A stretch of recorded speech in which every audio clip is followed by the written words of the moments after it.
말씀 에베소서입니다. 신약성경 에베소서 5장 20절과 21절 두 절만 보도록 합니다. 범사에 우리 주 예수 그리스도의 이름으로 항상 아버지 하나님께 감사하며 그리스도를 경외함으로 피차 복종하라. 아멘. 오늘 우리가 이 말씀을 중심하여서 감사하는 성도가 아름다운 신앙입니다 라고 하는 주제로 함께 예배를 드립니다. 할렐루야.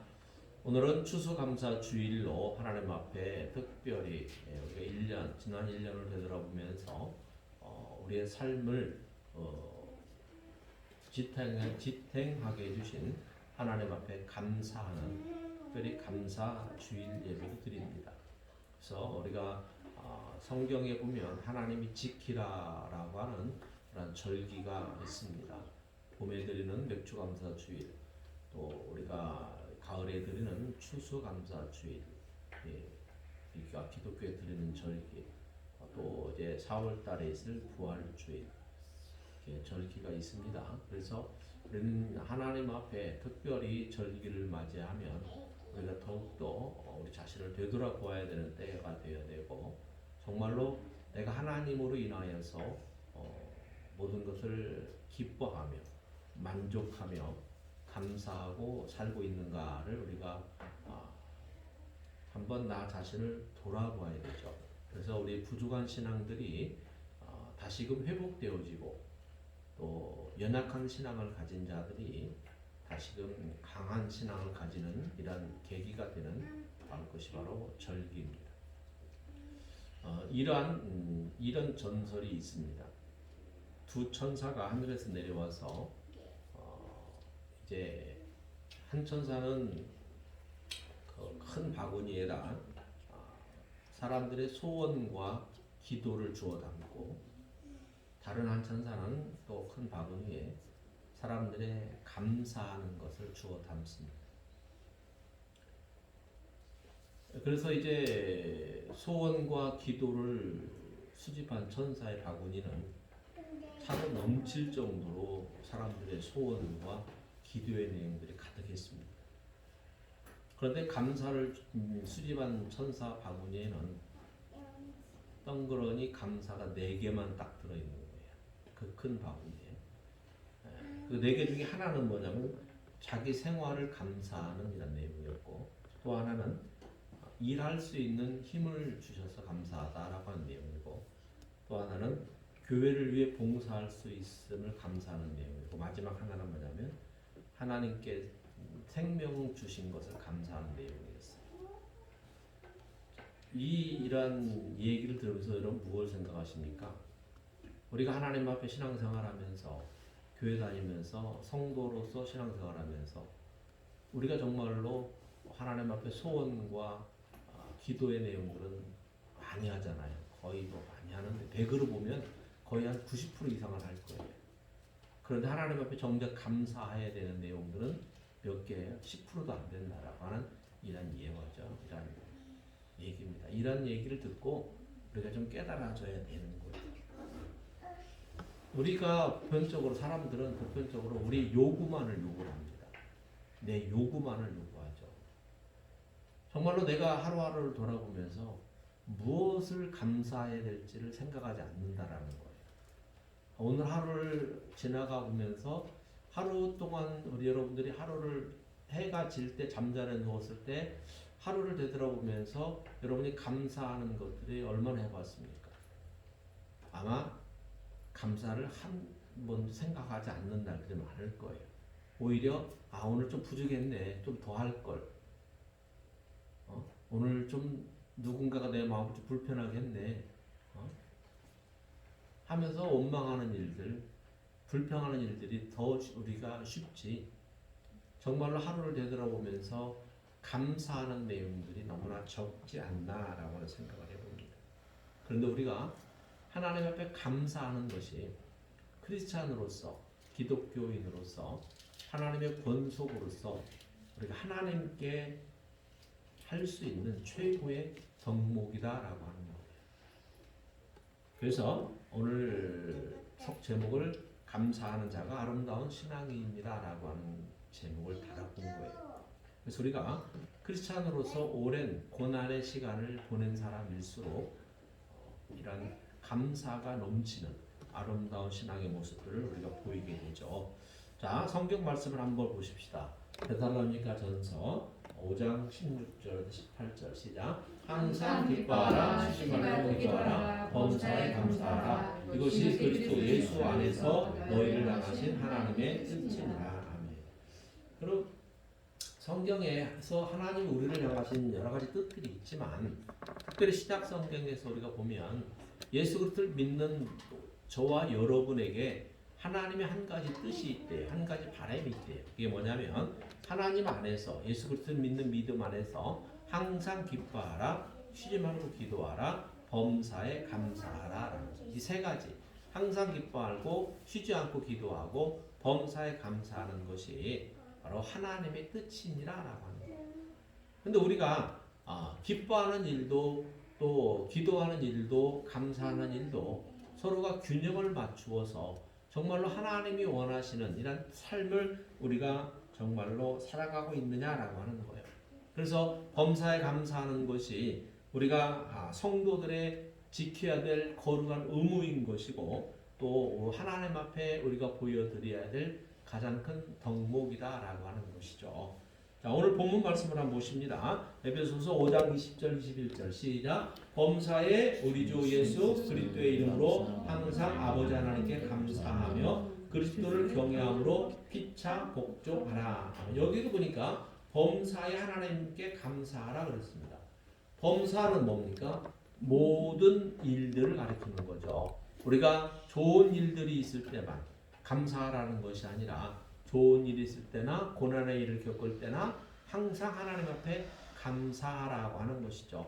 그래서 그리스도를 경외함으로 피차 복종하라라고 하는 거예요. 성도 간에 하나님을 경외하고 그리스도를 경외하면서 즉 믿으면서 신뢰하면서 우리가 피차 하나님 앞에 서로 간에 복종하라라고 하는 의미입니다. 그래서 오늘 말씀을 통하여서 감사하는 자가 어떠한 성도인가를 한번 세 가지 단력으로 세 가지 대지로 한번 살펴보도록 합니다.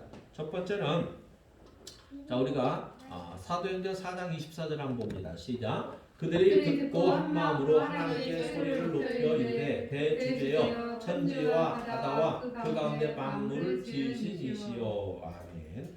자, 감사하는 사람은 어떤 사람이냐면 자기 자신의 존재를 아는 사람이에요. 철학자 소크라테스가 뭐라고 그랬죠? 너 자신을 알라 그랬죠. 자, 우리가 정말로 나의 존재의 가치를 얼마나 알고 있느냐라고 하는 거예요. 여러분, 우리가 눈으로 볼 수 있는 하늘에 있는 하늘이나 또 자연의 만물들을 우리가 보면서 여러분도 어떤 생각을 하십니까? 아름답다. 정말로 굉장하구나, 웅장하구나 이런 생각들을 여러분 가지잖아요. 예를 들어서 우리나라의 단풍이라고 하면 최고로 칠 수 있는 설악산에 올라가서 여러분이 단풍을 한번 보신 적이 있는지 모르겠지만 보면 어떻습니까?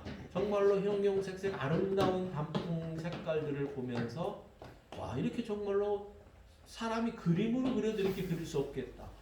이렇게 자연을 아름답게 가꿀 수 있는 이런 웅장함, 이런 위대함을 과연 누구 할 수 있을까?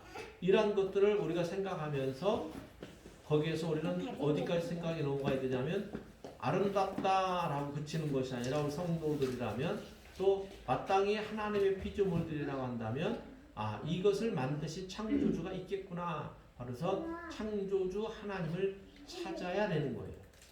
자연 만물을 보면서 우주 아름다운 우주를 보면서 우리는 아직 우주선을 타고 지구 밖을 못 나가 보았지만 우리가 화면을 통해서 영상을 통해서 우주를 다녀온 사람들의 그 사진 같은 걸 보게 되면 지구가 참 아름답잖아요. 그런 걸 보면서 우주에 떠 있는 수많은 별들 중에서 우리가 살고 있는 이 지구를 이렇게 아름답게 하고 사람이 살 수 있는 최적의 조건으로 만들어 놓은 이걸 과연 누가 할 수 있느냐라고 하는 거예요. 과학으로도 할 수 없고 사람이도 할 수 없는 거예요. 누가 할 수 있느냐? 바로 전능하신 하나님만이, 창조주이신 하나님만이 할 수 있는 거야 라고 우리가 생각이 거기까지 가야 된다라고 하는 거예요. 그래서 사도행전 4장 24절에서는 사도들이 믿음의 성도들이 하나님의 말씀을 듣고서 뭐라고 말하냐면 하나님 앞에 소리를 높여서 대주제여라고 하는 말은 하나님을 가리키는 말이죠. 그래서 천지와 바다와 그 가운데 만물을 지으신 이가 바로 대주제이십니다. 즉 하나님이십니다라고 하는 거예요. 우리 눈으로 보는 것, 보지 못하는 것, 모든 땅 속에 있는 것부터 하늘에 있는 것까지, 우주에 있는 것까지, 자연 우주 모든 만물을 지으신 분이 바로 하나님이십니다 라면서 하나님께 소리를 높였다는 얘기는 하나님께 찬양하고 하나님께 감사하며 하나님께 영광을 드렸다라고 하는 이러한 이야기입니다. 그래서 여러분, 하나님은 창조주이시고 저와 여러분은 피조물입니다. 하나님이 우리를 만드셨죠. 우리가 하나님의 피조물이기 때문에 우리는 창조주 대신 하나님을 찬양해야 되고 하나님을 감사해야 되는 것이 우리들의 마땅한 의무이고 우리의 존재 가치다라고 하는 거예요. 그러므로 내 존재 가치가 어디인지를 아는 사람이 감사할 줄 아는 거예요. 정말로 나는 하나님 앞에 무익한 자고 정말로 이 우주 만물에서 먼지만도 못한 아주 나약한 이러한 무능한 내가 이 우주 만물을 만드신 창조주신 하나님을 아버지라 부르고 그분의 자녀로서 내가 살아갈 수 있는 은혜를 입고 있구나라고 하는 것을 생각한다면 우리가 어찌 감사하지 않을 수 있냐라고 하는 것입니다. 그러므로 우리는 자연 만물 속에서 정말로 낮고 천하고 아무런 존재 가치가 없는 나 자신을 깨달아서 우리는 하나님 앞에 하나님을 높일 때에 하나님 우리를 들어 세우신다라고 하는 사실을 분명하게 기억을 하십시오. 그러므로 감사하는 사람만이 하나님의 존재하심과 하나님이 우주 만물을 창조하셨다라고 하는 것을 아는 사람이다라고 하는 것이죠. 근데 이 감사라고 하는 것이 우리가 어떠한 우리의 의지를 가지고 선택해서 감사하는 것이 아니라 감사는 성경에서 우리가 보다시피 하나님의 우리를 향하신 명령이다라고 하는 것입니다. 우주 만물은 하나님 앞에 감사해야 되는 거예요. 피조물은 하나님 앞에 감사해야 되는 거예요. 그래서 우리는 하나님 앞에 감사해야 되는 이유가 내가 하나님의 것이기 때문에 그러는 거예요. 자녀는 부모에게 감사하죠. 왜요? 자녀는 부모의 것이기 때문에 그러는 거예요. 자녀는 부모의 살과 피를 물려받은 고육지친이라고 그러죠. 살과 피와 뼈를 물려받은 게 자녀잖아요. 그러니까 자녀는 부모에게 감사할 줄 아는 거예요. 그 부모의 은혜를 갚는다 그러죠. 감사할 줄 아는 자가 은혜를 갚는 거죠. 우리는 하나님의 것이다라고 하는 거예요. 하나님 우리를 만드셨다라고 하는, 우리는 하나님의 형상과 모양으로 창조되어진 피조물들입니다. 그러므로 우리는 하나님을 알 수 있는 지혜가 있는 거예요. 하나님의 형상과 모양으로 창조되어졌다라고 하는 얘기는 모든 인류, 모든 사람은 창조주이신 하나님을 알 수 있는 지혜를 하나님 주셨다라고 하는 거예요. 그런데 하나님을 알려고 하지도 않고 하나님에 대해서 알아보려고 하지도 않고 하나님을 찬양하지도 않고 하는 백성들은 뭐한다? 방자히 행하고 묵시가 없으므로 하나님의 말씀이 그 속에 없으므로 망한다라고 성경은 분명하게 우리들에게 경고해 주고 있다라고 하는 것입니다. 자, 한 사람의 예를 한번 보십시다. 욥이라고 하는 사람입니다. 욥기 1장 2절 시작. 우스 땅에 욥이라 불리는 사람이 있었는데 그 사람은 온전하고 정직하여 하나님을 경외하며 악에서 떠난 자더라. 그에게 아들 7과 딸 3이 태어나니라. 자, 욥이라고 하는 사람은 온전하고 정직하여서 하나님을 경외하고 악에서 떠난 사람이다라고 하나님이 인정하는 거예요. 하나님이 인정하고 욥은 정말로 성경에 기록되어서 수많은 믿음의 후대의 사람들에게 본보기가 되어주고 있습니다. 욥은 행복한 가정을 이루고 살았어요. 아들이 7명, 딸이 3명입니다. 10명의 자녀를 두고 행복한 가정을 이루고 그뿐만이 아니라 많은 종도를 거느리고 있었고 또 많은 재물들이 있어요. 욥기서 보게 되면 양이 몇천 마리고 막 이렇게 해서 욥의 가진 재물들을 보여주고 있습니다.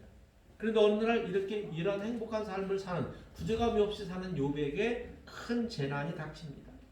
근데 이 재난은 하나님이 사탄에게 허락한 재난이에요.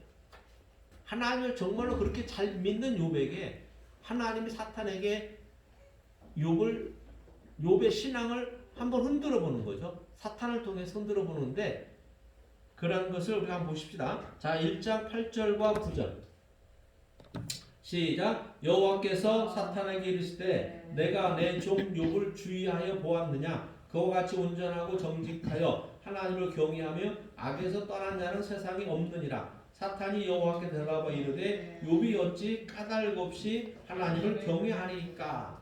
저 하나님이 이제 사탄이 세상을 두루 정탐하고 하나님 옆에 섰어요. 근데 하나님이 사탄에게 물어보잖아요. 너가 세상을 돌아보다가 욥이라고 하는 사람을 보았느냐? 정말로 그 사람처럼 정직하고 온전하고 하나님을 경외하는 그렇게 믿음이 좋은 사람이 없다라고 이렇게 하나님이 욥을 칭찬하고 세우니까 사탄이 뭐라고 말하면 욥이 어떻게 까닭 없이 하나님을 경외하리까? 즉 무슨 얘기냐면 하나님 복 주지 않았으면 어떻게 욥이 하나님을 경외합니까? 이 얘기죠. 자, 그 얘기가 그 다음 절에 나옵니다. 자, 10절부터 이야 시작. 주께서 그와 그의 집과 그의 모든 소유물을 울타리로 두르심 때문이 아니니까 주께서 그의 손으로 하는 바를 복되게 하사 그의 소유물이 땅에 넘치게 하셨음이니이다. 이제 주의 손을 펴서 그의 모든 소유물을 치소서. 그리하시면 틀림없이 주를 향하여 욕하지 않겠나이까. 여호와께서 사탄에게 이르시되 내가 그의 소유물을 다 내 손에 맡기노라. 다만 그의 몸에는 내 손을 대지 말지니라. 사탄이 곧 여호와 앞에서 물러가니라. 그러니까 10절과 11절은 지금 사탄이 하나님 앞에 얘기하는 거잖아요. 하나님이 그의 집을 울타리가 되어주셔서 보호해주고 복주니까 복주는 것 때문에 욥이 하나님을 이렇게 믿는 거 아닙니까? 이 한마디로 이거예요. 그러니까 하나님이 12절에서 뭐라고 말합니까? 그러면 내가 그의 모든 소유물을 다 너 손에 맡기겠다 그래요. 이게 그의 자녀, 그의 종들, 그의 모든 재산들까지 사탄 너에게 맡길 테니까 네가 마음대로 한번 해봐 이거예요. 그리고 다만 그의 몸에, 즉 그의 생명에는 손대지 말라라고 하나님이 이렇게 얘기하죠. 그러니까 이 말을 듣고 사탄이 어떠한 일을 벌입니까? 어느 날 욥에게 평안했던 그에게 스바 사람들이 또 갈대아 사람들이 쳐들어와서 종들을 다 죽이고 그의 재산들을 다 약탈해 갑니다. 그뿐만이 아니라 10명의 자녀가 마다들의 집에 모여서 잔치를 하고 있을 때에 큰 태풍이 불어서 그 집을 무너지게 해서 자녀 10명이 한꺼번에 이렇게 죽습니다. 이걸 우리는 청천벽력이라고 그러죠. 맑은 하늘에 이런 날벼락이 어디 있습니까? 하루아침에 스바 사람들이 갈대아 사람들이 쳐들어와서 종들을 다 죽이고 재물을 다 빼앗아 가버리고 그뿐만이 아니라 또 정말로 애지중지하고 아꼈던 10명의 자녀들이 한 집에서 집이 무너져서 다 죽은 거예요. 여러분 같으면 이런 큰 재난을 닥치면 여러분 어떤 생각이 드시겠습니까? 아무런 생각도 아마 안 날 거예요. 정말로 어떻게 해야 될지 무슨 생각도 안 들 수 있을 거예요. 그러나 욥은 보십시오. 그 이야기를 욥은 듣고 종들에게 그 이야기를 듣고 욥이 한 행동을 보십시오. 20절과 21절 시작. 욥이 일어나 겉옷을 찢고 머리털을 밀고 땅에 엎드려 예배하며 이르되 내가 모태에서 알몸으로 나와 싸운즉 또한 알몸이 그리로 돌아가올지라. 주신 이도 여호와시요 거두신 이도 여호와시니 여호와 이름이 찬송을 받으실지이다. 욥이 한 행동은 뭐냐면 자기의 겉옷을 다 찢고 머리털을 밀고 땅에 엎드렸다는 얘기가 뭐냐면 나는 죄인이다라고 하는 의미예요. 하나님 나는 죄인입니다라고 하나님 앞에 갑자기 엎드리는 거죠. 그러면서 고백하는 내용이 뭐냐면 내가 이 땅에 태어날 때 알몸으로 왔고 내가 죽어 흙으로 돌아갈 때도 하나님 앞에 갈 때도 알몸으로 갈 것인데 많은 종들이 무슨 의미가 있고 수많은 재산이 무슨 의미가 있고 10명의 자녀가 나에게 무슨 의미가 있냐 이렇게 하나님 앞에 고백하는 거죠. 어차피 주신 이도 하나님이시고 거두가라신 이도 하나님이시다라고 하는 거예요. 10명의 자녀들이 지금 당장은 안타깝고 아깝지만 그런 그 생명을 주신 이도 하나님이시고 그 생명을 거두가신 이도 하나님이다라고 하는 거예요. 그래서 사탄은 분명히 뭐라고 얘기를 했죠? 그 모든 것을 다 빼앗아가면 하나님 욕하고 저주하지 않을 거냐 이렇게 사탄이 얘기했잖아요. 근데 욥이 사탄의 말처럼 그렇게 했나요? 아니죠. 욥은 여전히 온전하고 정직하고 하나님을 경외하고 악에서 떠나는 행동을 하나님 앞에 보여주고 있다라고 하는 거예요. 이게 욥은 세상 물질의 복을 받아서 하나님을 믿는 것이 아니라 욥은 태생부터 하나님을 경외하는 선택받은 축복의 사람이었다라고 하는 사실이죠. 오늘 여기 있는 저와 여러분도 물질 때문에 하나님을 믿는 이란 결과 때문에 하나님을 믿는 이란 성도가 아니라 정말로 하나님이 우리를 예정하고 선택하여서 태생적으로 하나님을 믿기로 작정되고 그리하여 하나님 우리에게 어떤 큰 축복을 주실지라도 우리가 그 물질 때문에 흔들리지 아니하는 욥과 같은 이런 견고한 신앙인이 우리 두산항성교 성도들이 다 되기를 바랍니다. 그래서 욥은 자기 자신의 존재를 알았어요. 자기 자신의 존재를 알았기 때문에 하나님 앞에 엎드리고 예배하는 거죠. 여러분 여기 있는 저와 여러분들도 자기 자신의 존재를 하나님 앞에 분명히 알기를 바랍니다. 저도 늘 자녀들한테 해주는 얘기가 있냐면 내가 부모지만 아버지지만 자녀들에게 해줄 수 있는 것이 없다라고 그래요. 하나님이 해주시지 내가 해주는 거 없어요. 어느 날 내가 자고 있는데 하나님 내 생명을 호련히 데려가 버릴 수도 있고 자녀의 생명을 데려가 볼 수도 있고 주신 이도 하나님이시고 거두가시는 이도 하나님이시다라고 이 생각을 여러분들 잊지 마시고 정말로 내 자녀를 끝까지 내 생명을 지키시고 보호하시고 사랑해 주시고 은혜 주시는 분 한 분 하나님 오직 예수 그리스도 뿐이다라고 하는 이 사실을 저와 여러분 마음속에 분명하게 새기시기를 바랍니다.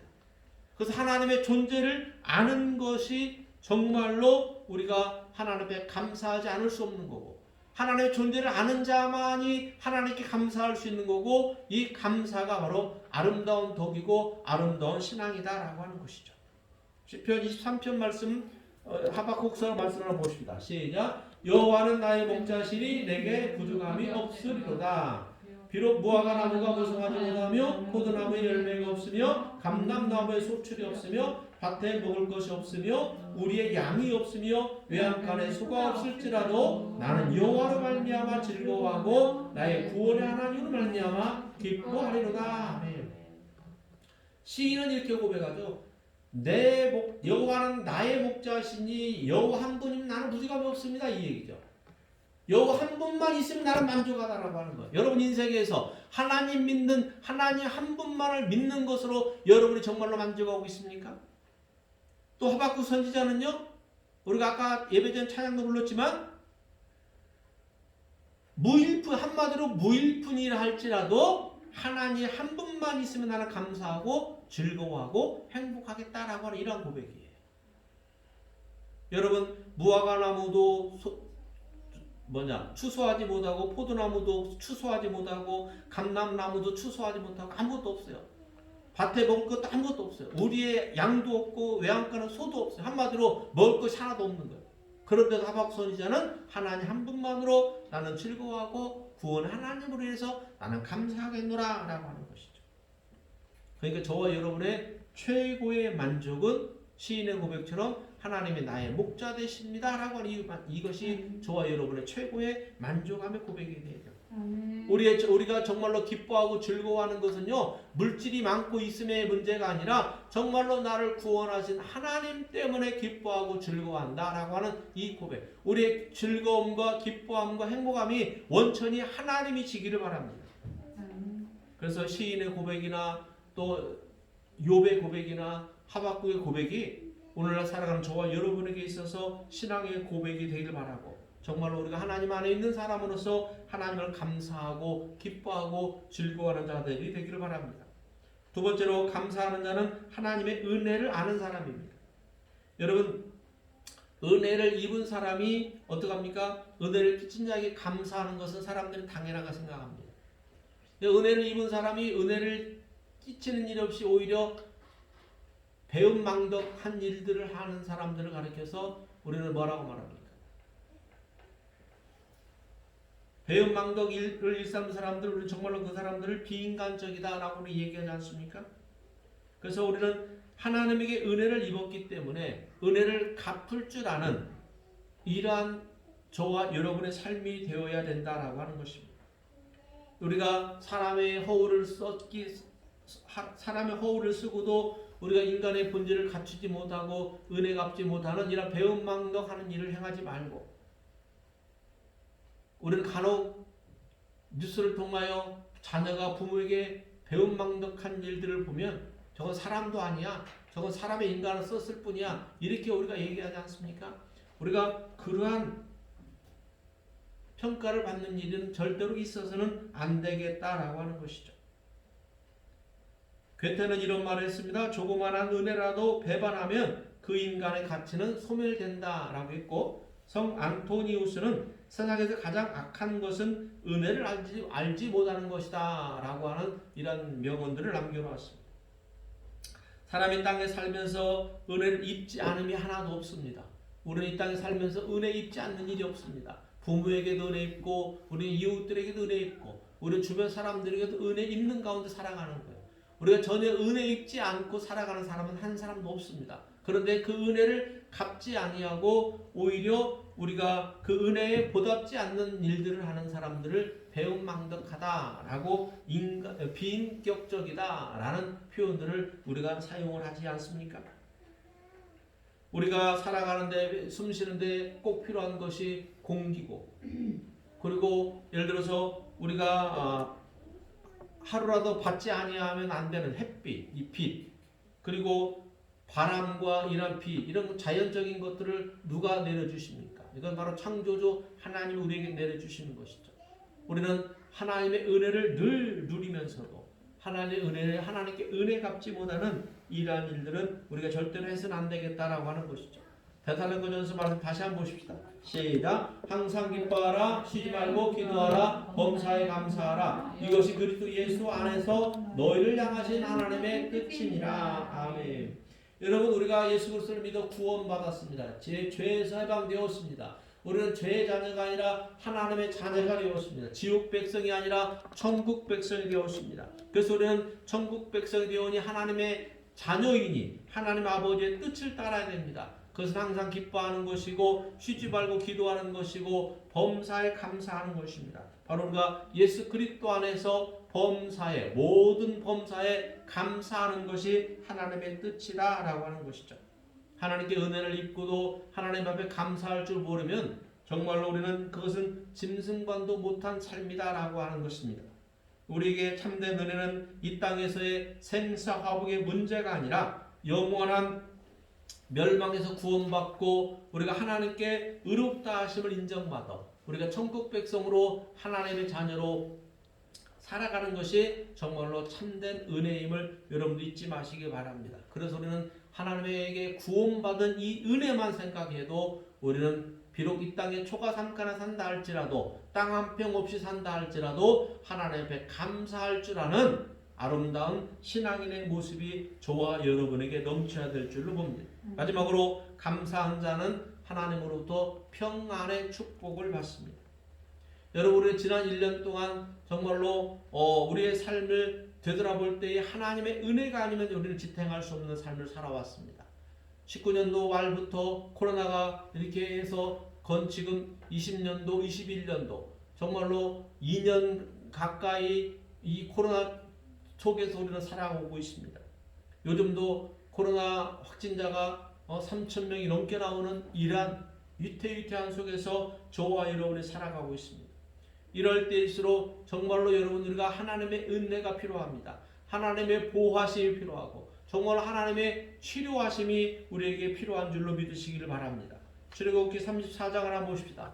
시작. 내가 이방 나라들을 내 앞에서 쫓아내고 내 지경을 넓히니 내가 매년 3번씩 여호와 내 하나님을 뵈러 올 때에 아무도 내 땅을 탐내지 못하리라. 아멘. 이게 무슨 얘기냐면 이스라엘 백성들은 매년 1년에 3번 하나님의 성전이 있는 곳에 와서 하나님을 예배해야 돼요. 그때 당시에는 우리 지금 시대는 전국 각각 곳에 교회가 있어서 아무 곳에나 하나님을 예배하면 되고, 가정에서 예배해야 되고, 각 교회에서 예배하면 되지만 이 당시의 구약 시대의 때는 하나님이 정하신 곳에서 예배를 드렸어야 됐어요. 그래서 이스라엘 백성들이 정한 절기에 따라 1년에 3번 하나님 정한 절기에 모든 백성들이 다 가서 예배 드려야 돼요. 그러면 모든 사람들이 예를 들어 수도인 예루살렘 성으로 모여서 예배 드린다 칠 때에 이스라엘 나머지 집들은 어떻게 되겠어요? 텅텅 빌 거 아니에요. 텅텅 빌 때에 사람들이 뭔 염려하겠어요? 우리의 가산을 누가 훔쳐가진 않을까? 옆에 나라들이 와서 훔쳐가진 않을까? 이런 고민을 하겠어요? 안 하겠어요? 할 거 아니에요? 하나님이 그때 하신 얘기입니다. 너희들이 나를 예배하러 한 곳에 모일 때에 아무도 너 땅을 침범하지 아니하고 탐내지 못할 것이다. 내가 지키고 보호할 것이다. 라고 하나님 약속했어요. 그 성경 어디를 찾아보세요. 하나님 앞에 예배하러 절기 때 모였는데 이스라엘이 망하고 이스라엘이 물건이 도둑질 당하고 이런 일들이 어디 있나 찾아보세요. 없어요. 하나님이 지키셨다라고 하는 사실이에요. 그러니까 하나님에게 중심을 맞추고 하나님에게 감사하고 하나님이 예배하는 자는 하나님이 뭐 하신다? 지켜주신다라고 하는 것이죠. 이방 나라들로부터 지켜주시겠다라고 하는 것이죠. 여러분 지금 이 시대에 우리의 삶에서 이방 나라는 무엇이겠습니까? 여러분 우리가 인생길을 걸어갑니다. 우리가 건강하게 나아갈 때에 여러분 우리의 인생 행보를 해치고 건강을 해치고 안보를 해치고 불안하게 만드는 것이 곧 이방 나라 아니겠습니까? 그것이 뭡니까? 영적 이방 나라 나는 코로나19라고 생각합니다. 여러분 지금 코로나19가 모든 사람들을 불안하게 합니다. 우리의 건강을 해칩니다. 우리의 삶을 해치고 있습니다. 이럴 때일수록 여러분 우리는 어디로 가야 됩니까?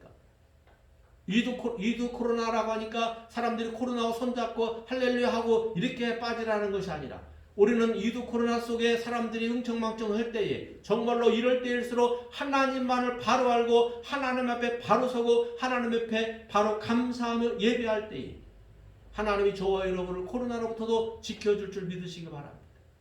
우리 건강도 지켜줄 뿐만 아니라 우리 가족도 지켜줄 거고 우리의 직장의 삶의 터전까지도 하나님이 지켜줄 줄을 믿으시기 바랍니다. 우리가 어떻게 하면 환난과 이런 질고와 시련과 역경에서 우리가 보호받을 수 있겠습니까? 항상 우리 곁에서 지키시고 우리를 늘 동행하시며 우리를 사랑하시고 우리 은혜 끼치시는 하나님 한 분만을 여러분이 절대적으로 믿으시기 바랍니다. 욥처럼 온전하고 정직하게 하나님을 경외하는 믿음을 가지시길 바랍니다. 하박국 선지자처럼 내가 아무것도 없을지라도 한 분 하나님만으로 기뻐하고 즐거워할 수 있다라고 하는 이러한 신앙 고백. 다윗처럼 여호와 한 분만이 나의 목자 되시면 나는 만족합니다라고 하는 이러한 고백이 저와 여러분에게 있어야 될 줄로 믿습니다. 그래서 하나님만을 잘 믿으면 하나님이 평안의 축복을 내리시는데 평안의 축복을 내리는 말씀을 한 구절 보십시다. 시편 1편 3절입니다. 시작. 그는 시냇가에 심은 나무가 철을 따라 열매를 맺으며 잎사귀가 마르지 아니함 같으니 그가 하는 모든 일이 다 형통하리로다. 아멘. 여기서 그는 누구냐면 복 있는 사람. 시편 1편에 보게 되면 복 있는 사람은 어떻고 복 있는 사람은 어떻고 이렇게 나오죠. 죄인의 길에 서지 아니하고 오만한 자의 자리에 앉지 아니하고 교만한 자들과 함께하지 아니하는 이러한 자가 복 있는 자인데 이 복 있는 사람은 한마디로 욥처럼 온전하고 정직하여 하나님을 경외하는 사람이다라고 하는 거죠. 하나님만을 경외하고 하나님께 감사할 줄 아는 사람은 어떻다? 하나님의 나무를 비유했어요. 나무. 시냇가에 심겨진 나무를 비유했어요. 시냇가에 심겨진 나무는요. 아무리 가뭄이 들어도 돼요. 철을 따라 열매를 맺고 그 잎사귀가 늘 푸르러요. 그것처럼 그가 하는 모든 일이 다 어떻게 한다? 형통하는 복을 받게 될 것이다 라고 하나님이 이렇게 평안의 축복을 주신다라고 하는 것입니다. 저와 여러분들이 우리에게 건강을 지켜주시고 우리 일터를 주시고 우리를 이방의 적들로부터 약탈당하지 않게 하시는 이 하나님의 평안의 축복을 저와 여러분들이 받으시며 감사할 줄 알게 되길 바랍니다. 자, 시편 우리가 그럼 어떻게 하나님께 감사해야 되는가? 어떻게 감사할 수 있는가? 한번 말씀을 보고 마칩니다. 시편 118편 1절을 시작. 여호와께 감사하라. 그는 선하시며 그의 인자하심이 영원하니로다. 자, 우리는 전심으로 담아 우리 전심의 마음을 다해서 하나님 앞에 감사할 줄 아는 이러한 성도가 되어야 됩니다. 그 다음에 시편 95편 시작. 오라 우리가 여호와께 노래하며 우리의 구원의 반석을 향하여 즐거이 외치자. 우리가 감사함으로 그 앞에 나아가며 시를 지어 즐거이 그를 노래하자. 우리가 하나님을 감사할 수 있는 방법은 아까는 전심으로 하나님을 감사해야 되고 우리 온 마음으로 하나님을 감사해야 되고 지금 시편 95편에서는 우리가 시와 노래로 하나님을 감사하라 그랬죠. 우리가 찬양으로 또 찬송으로 하나님을 감사할 수 있습니다. 그 다음에 시편 54편을 보십시다. 시작. 내가 낙헌제로 주께 감사하리이다. 여호와여 주의 이름에 감사하오리니 주의 이름이 선하심이니이다. 여기서 낙헌제란 뭐냐면 하나님 앞에 드리는 제물을 가리키는 것이죠. 근데 이 제물을 드릴 때 누가 강요해서 드리는 것이 아니라 자원하여 드리는 예물을 낙헌제라 그러는 것입니다. 하나님 앞에 우리는 감사의 예물을 드릴 수 있습니다. 이 감사 예물은요 정말로 우리가 하나님 매주 드리는 감사헌금도 있고 또 우리가 드리는 절기헌금도 있습니다. 하나님 앞에 우리 11조 헌금도 있습니다. 여러 가지 월적 헌금들 정말 우리는 이것을 교회에서 강요해서 드리는 것이 아니라 우리는 하나님 앞에 자원하여 하나님 앞에 드릴 수 있는 것이 정말 하나님의 감사의 예물이고 하나님이 기뻐 받으신다라고 하는 것입니다. 그래서 여러분 우리는 주보의 맨 앞에 보게 되면 헌금은 하나님에 대한 신앙의 표현이고 사랑의 표현이다. 주님 것을 주님께 드리는 행위입니다. 라고 제가 주부에 기록해 놨죠. 여러분 우리 하나님 앞에 드리는 이런 예물들은요. 정말 우리가 자원하여 드리는 겁니다. 하나님 앞에 감사한 마음으로 드리는 거다라고 하는 것이죠. 사랑하는 여러분, 여러분들이 정말로 우리가 주 예수 그리스도의 이름으로 항상 하나님 앞에 감사할 뿐만 아니라 여러분들이 여호와 하나님을 온전하고 정직함으로 경외함으로 하나님이 주시는 복을 여러분이 받으며 여러분이 하나님 앞에 받은 은혜에 감사하여서 일생 동안 하나님을 감사하는 아름다운 우리 성도님들 다 되기를 주님의 이름으로 축원합니다. 아멘. 기도합니다. 하나님 아버지 감사합니다. 오늘도 귀한 시간 함께 하셔서 저희들에게 추수감사주를 맞이하여 우리의 삶을 되돌아보며 정말로 하나에서 열까지 모든 것이 하나님께 받은 은혜이며 하나님을 감사하는 일임을 깨닫게 하심을 감사합니다. 우리 둔산항석교회 우리 모든 성도들의 삶이 하나님 앞에 범사에 감사하여서 하나님의 크신 은혜와 하나님의 놀라우신 전능하신 일들을 찬양하고 감사하는 아름다운 신앙인들로 축복의 신앙인들로 세워 주시옵소서. 감사하며 예수님의 이름으로 기도드렸사옵나이다. 아멘.